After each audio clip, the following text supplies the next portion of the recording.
হিন্দু ধর্ম অনুযায়ী মনু হলেন প্রথম মানব, যিনি মানবজাতির পূর্বপুরুষ এবং প্রথম রাজা ছিলেন। তিনি দেবতা ব্রহ্মার মানসপুত্র এবং শতরূপার স্বামী। মনুর মাধ্যমে মানবতা পৃথিবীতে প্রতিষ্ঠিত হয়েছিল। এছাড়া মনু বলতে 14 জন শাসকের একটি পদবীকেও বোঝায়, যেখানে প্রতিটি মন্বন্তর বা চক্রের শুরুতে নতুন মনু মানবজাতির নেতৃত্ব দেন।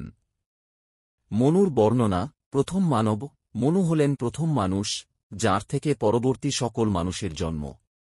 ব্রহ্মার সৃষ্টি: মনু দেবতা ব্রহ্মার মানসপুত্র ছিলেন। পারিবারিক জীবন: তাঁর স্ত্রী ছিলেন শতরূপা, এবং তাঁদের 2 পুত্র প্রিয়ব্রত ও উত্তানপদ এবং 3 কন্যা আকুতি, দেবহূতি ও প্রসূতি ছিলেন।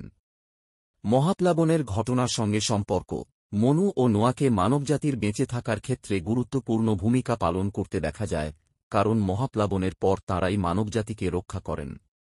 মনুস্মৃতি: মনুসংহিতা, মনুস্মৃতি নামেও পরিচিত, একটি গুরুত্বপূর্ণ শাস্ত্র, যা মনুর দেওয়া আইন ও অনুশাসনের উপর ভিত্তি করে তৈরি। মনু এবং মানব সমাজের সম্পর্ক: মনু থেকে সকল মানুষের জাতি ও বর্ণের উৎপত্তি হয়েছে। মনুই প্রথম রাজা ছিলেন এবং ভারতের সমস্ত রাজাদের পূর্বপুরুষ হিসেবে তাঁকে দেখা হয়।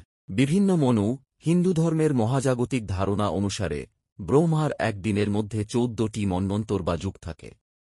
প্রতিটি মন্বন্তরের শুরুতে একজন নতুন মনু আসেন, যিনি সেই যুগের মানবজাতির পিতা ও শাসক হিসেবে কাজ করেন।